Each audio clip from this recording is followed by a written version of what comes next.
express permanent, self-contained, and universally valid truths. Here was instruction that demanded careful attention. With millions of others, I accepted this instruction as unquestioningly as I accepted the proposition that Major League Baseball should consist of 2 leagues with 8 teams each, none of them situated in cities west of the Missouri River. Now, in the decades since, of course, baseball has changed dramatically, and not necessarily for the better, one might add. Meanwhile, however, our commonplace understanding of World War II has remained largely fixed. So, too, has the historical narrative within which that conflict occupies so prominent a place. I submit that this poses a problem. For history to serve more than an ornamental function, it must speak to the present. The version of the past formed by World War II and perpetuated since, in other words, the version persuading Americans that war works, has increasingly little to say. Yet even as the utility of that account dissipates, its grip on the American collective consciousness persists. The times, therefore, are ripe for revisionism, replacing the canonical account of the 20th century with something more germane to the actually existing problems of the 21st century has become an imperative. And that requires rethinking the role of war in contemporary history. In any such revisionist project, military historians, that's the clan in which I claim membership, should play a prominent part. Let me emphasize 2 preliminary points as strongly as I can. First, when I speak of history, I'm not referring to the ongoing scholarly conversation promoted by organizations like the American Historical Association or the Organization of American Historians, a conversation that only obliquely and intermittently affects our civic life. I refer instead to history as a commonplace understanding of the past, fashioned less by academics than by politicians and purveyors of popular culture. An interpretation shaped in Washington and in Hollywood rather than in Cambridge or Berkeley. Second, I want to acknowledge that revisionism can be a morally hazardous undertaking. To overturn received wisdom is to create opportunities for mischief makers as well as for truth seekers. And when the subject is World War II, the opportunities to make mischief are legion. Yet the clout wielded by the Washington-Hollywood axis of illusions should not deter historians from accepting the revisionist challenge. Nor should the prospect of sharing the dais with someone like me, who, while conceding that the so-called isolationists of the 1930s got some things wrong, will insist that they also got a whole lot right, much of it deserving respectful consideration today. Now, to illustrate the possibilities of revisionist inquiry, let me advance the following broad proposition for your consideration. For citizens of the 21st century, the 20th century actually has 2 quite different stories to tell. The first story is familiar, although imperfectly understood. The second story is little known, with large implications that have gone almost entirely ignored.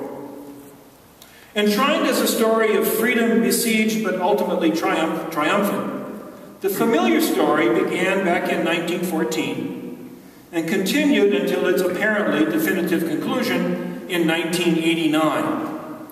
Call this the short 20th century. The less familiar alternative recounts a story in which freedom as such has figured only intermittently. It has centered on the question of who will dominate the region that we today call the Greater Middle East.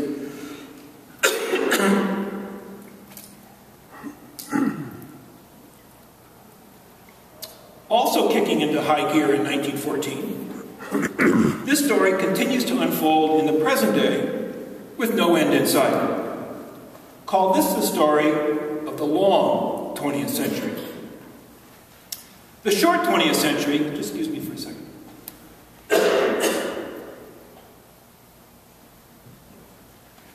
The short 20th century, geographically centered on Eurasia, pitted great powers against one another.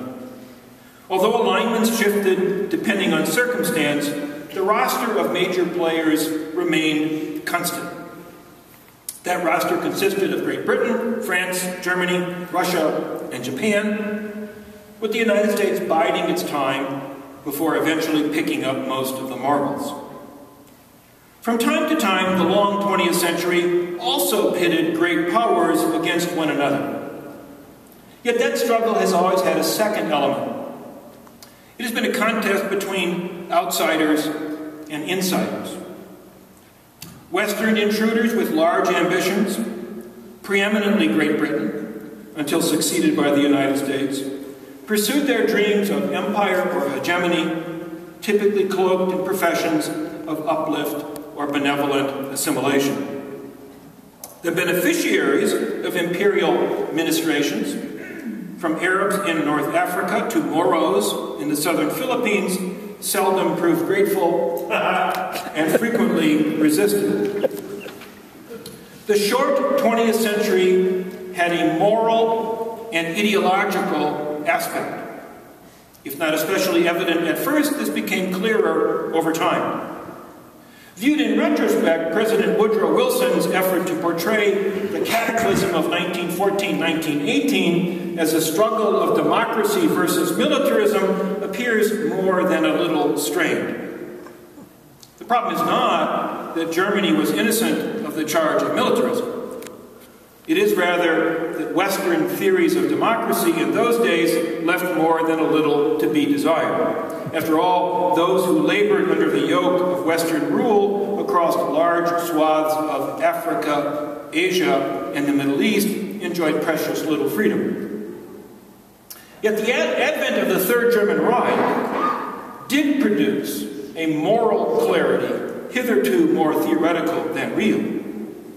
The war against Nazi Germany was, indubitably, a war on behalf of liberal democracy against vile, murderous totalitarianism.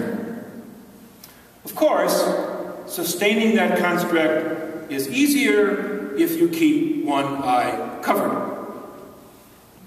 This central event of the short 20th century, World War II, loses some of its moral luster once you acknowledge the following: that concern for the fate of European Jewry exercised no discernible influence on Allied conduct of the war, Allied forces failing to make any serious attempt to avert, halt, or even retard the final solution.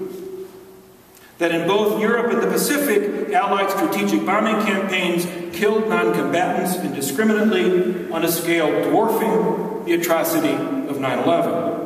That the price of liberating Western Europe included the enslavement of Eastern Europeans, a direct consequence of allocating to Stalin's Red Army the primary responsibility for defeating the Wehrmacht. That at war's end, the victors sanctioned campaigns of ethnic cleansing on a scale not seen before or since. That on the American home front, the war fought for freedom and democracy left intact a well-entrenched system of de facto apartheid, racial equality, not numbering among Franklin Roosevelt's four freedoms. None of these disturbing facts, and they are facts, it need hardly be said, made any significant impact on the way that World War II became enshrined in American memory. I do not recall encountering any of them while watching Victory at Sea. Yet they matter. They remind us that if the short American century was sometimes about values, it was always about politics and power. The Allies who joined together to defeat the Axis a righteous cause, simultaneously jockeyed against one another for relative advantage. And they also showed a willingness to employ means that were anything but righteous. Now, whether out of conscience or expediency, the onset of the post-war era, in my short American century, soon enough prompted Americans to rethink some of the morally dubious practices that made it necessary to sanitize the narrative of World War II. So after 1945, liberal democracies, the United States now in the vanguard, turned on the left-wing totalitarianism that had played such a crucial role in the fight against right-wing totalitarianism. Rather than a valued ally, Stalin became the new Hitler. And however haltingly, the United States also began to amend the pronounced defects in its own approach to democratic practice. For example, the modern civil rights movement commenced. Both of these facilitated efforts by Cold Warriors to infuse the anti-communist crusade with a moral clarity that in their minds approximated that of World War II. As with World War II, so too with the Cold War. American leaders framed the ongoing contest in ideological rather than in geopolitical terms. The free world ostensibly asked nothing more than that freedom itself should survive. Yet this served to camouflage the real stakes. Rival powers, previous wars having reduced their ranks to 2, were vying for primacy in Eurasia.